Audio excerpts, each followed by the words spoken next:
Hey guys, FilthyRobot here. I'd say continuing our playthrough of Korea, but I think we're done our playthrough of Korea. So I did look into it a little bit, and it turns out what it is that in the ledger, so there's a ledger for this, which is great, which is the first thing I checked. I found a religious ledger. I'm like, great, and I looked through the religious ledger and I looked on Confucian. Oh, 2 countries, both of which are me or my vassal, my subject nation there. And then I looked down and I found Shinto, 0. 27 provinces, which means there's no countries having this, so we met that.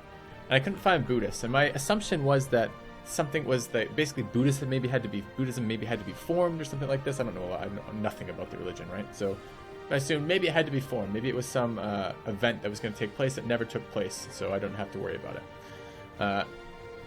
And then I talked to some friends, and I'm like, why the hell don't I have this? And they're like, well, you didn't get Buddhism. I mean, what do you mean I didn't get Buddhism? And they're like, oh, there's this is apparently Buddhism.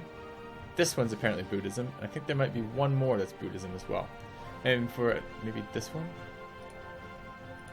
Can I find that? Where is that? Let's take a look.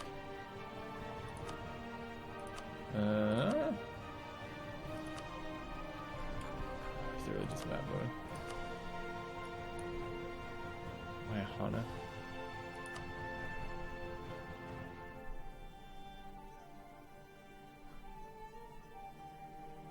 Sunni, Hindu,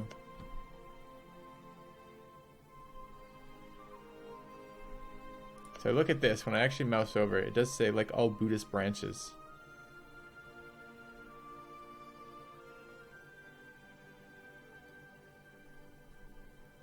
And this one says something about Buddhism too, right? Yep. Buddhist as well. And so is there another type over here? I don't think this is. No, it is Tantric Buddhism. Okay. So this, so it's this, and this would also be target nations if I wanted to do that. And the thing is, it kind of feels like a little bit of a communication issue, honestly, because if I look at this, we have what, Orthodox, Protestant, Reformed, what else in here? Maybe, I don't know, like, shouldn't those be called like Catholicism? Like, these aren't 3 different religions. I mean, I guess maybe there's a quest to make them all not Catholicism, I don't mean that, I mean Christianity. Maybe there's because there's Catholicism in there as well. Maybe there's a quest that's like have all Christian religions, Christian areas, and it counts those 4 as well or something. But it seems weird to me that these aren't listed in some subcategory, because I just had no idea whatsoever.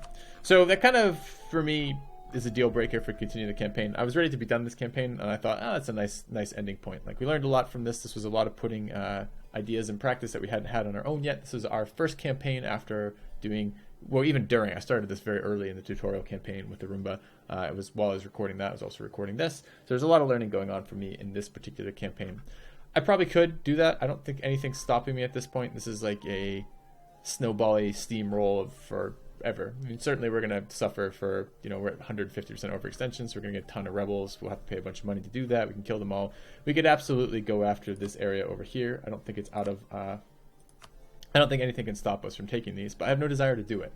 I don't want to just continue the same steamroll mechanic over and over and over again, where I just go to war 100%, wait on wartime, or go to war 100% and wait on wartime, or over and over again until the game ends, with no real challenge left in it for me. So I'm going to end this campaign here. Very enjoyable for me. I would have liked to have picked up that achievement, not because I care anything about achievements, but because it was a finite goal towards which we could move towards, and it feels a little unfinished to just step away from it here. But I think for my sanity, and for all your sanity too, I'm sure, this is a good time to end this campaign. Yeah. So what did we learn? We learned we don't know shit about trade, still. I've been talking to some people since. I watched a couple guide videos on it in my own time. Probably some of the things I should have been doing with trade. Things like, I think at a certain point, a certain percentage of trade, I think like they said 75 to 80, it's better to then protect trade at a node upstream of where you're collecting instead of the node you're collecting in. So probably I should take all those guys and spread them out among these other nodes. I'm at 80% here as well somehow, and 100% there.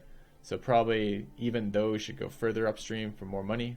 We learned that the nodes aren't that great for trade in this region. We learned that Korea, or rather aggressive expansion, is basically a not impactful thing at all in Korea. At all. Once you kill the little minor provinces around here, which all have dumpster land, by the way, like, there's no one to get aggressive expansion with. It's just Ming. So you can take as much land as you want with no worry about that. It's very different than the other campaigns I'm playing right now, the ones that are involved in the Holy Roman Empire over here. What else? Learned a lot about colonization, learned a little bit about military, learned about vassals and annexation during this. So we learned some stuff in between when last time I recorded this and this time I recorded this too. Things about how to influence nations better, so all of that should get better. Yeah, I don't know. It was an interesting game. I really liked the small versus huge nation stuff with Korea versus Ming. That was very scary and very fun and very challenging and made me work and think about it. I didn't enjoy quite as much the late game, where it was just steamroll, steamroll, steamroll. I don't want steamroll in my game. I want challenge, challenge, challenge, with like small moments of yes, we did it style accomplishments. So I'm a little bit bummed that we didn't get yes, we did it over here for the religion spread, but I didn't really understand what I was doing, I guess, in terms of that. Because somehow I didn't realize that, you know, think about it this way, right? The goal says to take these three religions, Buddhists, the Confucians, and what was the last one? Already forgotten, like Shinto or something, right? And 2 of those are available on this map, and the third one is actually 3 of these combined. Like, fuck off. Like, that's just painful to have to deal with. But anyways, guys, I think we're gonna end it here. Thank you very much for watching this campaign, and I'm really looking forward to starting our next one. So stay tuned. We will be doing more EU4 on the channel right now. I've been very much enjoying the game, and at the very least, I got a couple more games in me, and much more likely I'll have much more games than that. There's a lot of civs I would like to play, a lot of things I would like to experiment with. Some of the idea groups were neat in this one. I really enjoyed that element of it. I enjoyed humanist ideas. It was really cool for just continuing to expand and integrate. Like, really low trouble with unrest throughout all of this. I don't really know what the religious unity mechanic does, but once I got that, I never had to worry about religious unity ever again. So that was kind of nice. National unrest was great. Trade ideas didn't do a lot for us. Offensive ideas, of course, were good. Quality ideas we only took for getting the faster sieges. It really wasn't that great, I didn't think. Exploration was interesting. Now I have a sense of how it works a little bit. I don't know if I would do it again. I don't really like the colonies. Transports are kind of a pain to micromanage, and I don't know, I didn't get into any colonial wars. That could have maybe been a thing, but yeah. So anyways, guys, thank you very much for watching. I guess I'll see you soon.